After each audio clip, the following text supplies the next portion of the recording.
కూటమి ప్రభుత్వం ఈ మధ్యకాలంలో తన మీద వచ్చేటువంటి అనేక ఆరోపణల మీద సరైనటువంటి సమాధానాలు చెప్పడం వల్ల, ఎస్పెషల్లీ వైఎస్ఆర్సీపీ జగన్మోహన్ రెడ్డి తరచుగా రకరకాల విమర్శలు చేస్తారు. అది కాకుండా సాక్షిలో ప్రతిరోజు రకరకాల ఇన్వెస్టిగేటివ్ స్టోరీస్ కూడా ప్రచురిస్తారు. ఆ ఇష్యూస్ మీద వెంటనే ప్రభుత్వం నుంచి వివరణ రాదు. దానివల్ల ప్రజల్లో గందరగోళం ఏర్పడేటువంటి అవకాశం ఉంది. ఇవాళ సాక్షి పేపరే తీసుకోండి. ఫర్ ఎగ్జాంపుల్, సాక్షిలో ఇవాళ 4-5 వార్తలు వచ్చినాయి కనీసం. అంటే ప్రభుత్వ విధానాల మీద విమర్శలు చేస్తూ. విశాఖపట్నంలో గీతం యూనివర్సిటీ ఉన్నది. వాళ్ళు దాదాపు 54 ఎకరాలు విశాఖపట్నంలో కబ్జా చేశారు అని చెప్పి గత కొన్ని రోజులుగా వైసీపీ విమర్శలు చేస్తోంది. సో ఇవాళ కూడా దీని మీద ఒక బ్యానర్ స్టోరీ వేశారు. కబ్జాల గీతం సర్కారు చోద్యం అని. వీళ్ళు చెప్పేది ఏంటి? ఈ 54 ఎకరాలు 5,000 కోట్ల రూపాయల విలువ ఉంటాయని.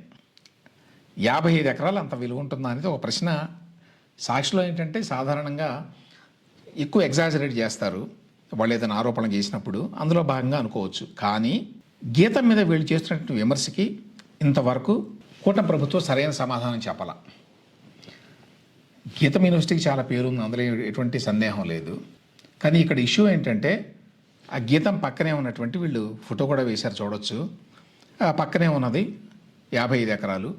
ఈ 55 ఎకరాలని వీళ్ళు కబ్జా చేశారు అనేది వైసీపీ ఆరోపణ. వాళ్ళు ఏం చెప్తారంటే ఇది పక్కనే ఉన్నది, ఇది యూనివర్సిటీ ఎక్స్పాన్షన్కి అవసరం, అందువల్ల గవర్నమెంట్కి డబ్బులు కట్టి మేము తీసుకుంటున్నాము అని వాళ్ళు చెప్తున్నారు. ఈ గీతం యూనివర్సిటీ ఎవరిది అంటే విశాఖపట్నం ఎంపీ శ్రీ భరత్ కుటుంబానికి చెందింది. శ్రీ భరత్ గారు ఎవరు?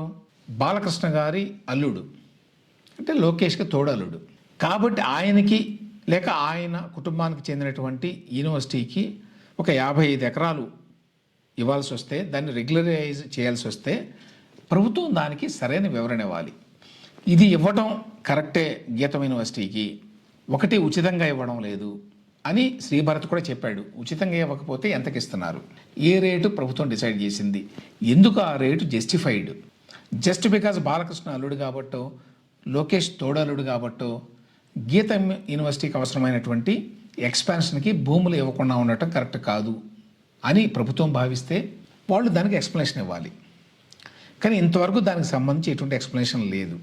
కాబట్టి జనం వైసీపీ చేసేటువంటి ఆరోపణల్ని నమ్మేటువంటి పరిస్థితే ఉంటుంది. 55 ఎకరాలు 5,000 కోట్ల రూపాయలు అంటే నమ్మకపోవచ్చు, కానీ మొత్తానికి ఇక్కడ భారీ ఎత్తున సిటీకి దగ్గరగా ఉన్నటువంటి ప్లేస్లో భూమిని ధారాదత్తం చేస్తున్నారు తమకు కావాల్సిన వాళ్ళకి అనేటువంటి విమర్శ స్టిక్ అయ్యేటువంటి అవకాశం ఉంది. దాని మీద ఎంతవరకు సరైన వివరణ లేదు. అలాగే ఇందులో ఇంకా చాలా ఉన్నాయి చూడండి. గ్యారంటీ అప్పులు 1,77,000 కోట్లు అని చెప్పి ఒక వార్త ఇచ్చారు. ఇదేంటంటే గవర్నమెంటే చెప్పింది అని. గత ఏడాది డిసెంబర్ నాటికి రాష్ట్ర ప్రభుత్వ గ్యారంటీతో వివిధ శాఖలు కార్పొరేషన్ల ద్వారా 1,77,033 కోట్ల అప్పులు తీసుకున్నట్టు అసెంబ్లీకి సమర్పించిన ద్రవ్య విధానం పత్రంలో రాష్ట్ర ఆర్థిక శాఖ మంత్రి పయ్యావుల కేశవ్ వెల్లడించారు. దీన్ని వీళ్ళు విమర్శిస్తున్నారు, ఇది ఎంత అప్పులు తీసుకున్నారు అని. ఇక్కడ 2 పాయింట్లు. ఒకటి, on the face of it ఇది మరి 2 సంవత్సరాల్లో ఇంత అప్పు తీసుకోవడం ఎక్కువే. అయితే ఇక్కడ సాక్షితో కానీ వైసీపీతో కానీ ఉన్న సమస్య ఏంటంటే వాళ్ళు కంపారిటివ్ స్టేట్మెంట్ ఇవ్వరు. అంటే గతంలో వైసీపీ అధికారంలో ఉన్నప్పుడు వాళ్ళని చాలామంది క్రిటిసైజ్ చేశారు. నేను కూడా చాలాసార్లు క్రిటిసైజ్ చేశాను గతంలో, వైసీపీ భారీ ఎత్తున అప్పులు చేస్తోందని. వాళ్ళు చేసిన అప్పులు లేక వాళ్ళు ఇచ్చినటువంటి గ్యారంటీ అప్పులు, ఈ అప్పులు వేరు. ఇవేంటంటే ప్రభుత్వం గ్యారంటీ ఇస్తుంది అన్నమాట. వేరే డిపార్ట్మెంట్ ఎవరైనా అప్పులు తీసుకుంటే, ఇక్కడ ఇచ్చారు కదా లిస్టు, ఇంధన శాఖ, పరిశ్రమల శాఖ, ఎక్సైజ్ శాఖ, ఇట్లాంటి వాళ్ళు వీళ్ళంతా తీసుకుంటారు. ఆ తీసుకున్న వాటికి ప్రభుత్వం గ్యారంటీ ఇస్తుంది. వీటిని గ్యారంటీ అప్పులు అంటారు. సో ఈ రకమైన గ్యారంటీ అప్పుల్ని గతంలో మేము అధికారంలో ఉన్నప్పుడు ఇన్నే తీసుకున్నాము, ఇప్పుడు ఈ కూటమి ప్రభుత్వం ఇన్ని తీసుకుంటోంది అని కంపారిటివ్ స్టేట్మెంట్ ఇస్తే అర్థమవుతుంది. అప్పుడు ఎవరు తప్పు చేస్తున్నారు, ఎవరు కరెక్ట్గా చేశారు అని జనానికి అర్థమవుతుంది. ఒకటి, వైసీపీ ఆ వివరణ ఇవ్వదు. రెండవది, ప్రభుత్వం కూడా ఇదిగో వైసీపీ వాళ్ళ అధికారంలో ఉన్నప్పుడు 2019 నుంచి 21 అంటే 2 సంవత్సరాల కాలంలో ఇన్ని గ్యారంటీ అప్పులు చేశారు, ఇన్ని అప్పులకి గ్యారంటీ ఇచ్చారు. మేము అధికారంలోకి వచ్చినటువంటి ఈ 2 సంవత్సరాల్లో ఇన్ని అప్పులకు గ్యారంటీ ఇచ్చాము, ఇది తేడా అని చెప్పి చెప్పటానికి వాళ్ళు కూడా సిద్ధంగా లేరు. సో జనానికి అల్టిమేట్గా విషయం అర్థం కాదు. దాంతోపాటు ఇంకొక వార్త వేశారు వీళ్ళు, కంపెనీ పెట్టాయి భూములు కొట్టాయని. సో బేసికలీ వీళ్ళు చెప్పేది ఏంటంటే, నిన్నగాక మొన్న పెట్టిన కంపెనీలు, అంటే వారం కిందటో నెల కిందటో పెట్టినటువంటి కంపెనీలు చాలా వస్తున్నాయి ఏపీకి. వాళ్ళకి చంద్రబాబు నాయుడు గారి ప్రభుత్వం ఇష్టారాజ్యంగా భూములు ఇస్తోంది, తక్కువ ధరకి, లేకపోతే 99 పైసలకి, ఇట్లాంటివి. వీళ్ళు ఇందులో 2-3 ఎగ్జాంపుల్స్ ఇచ్చారు.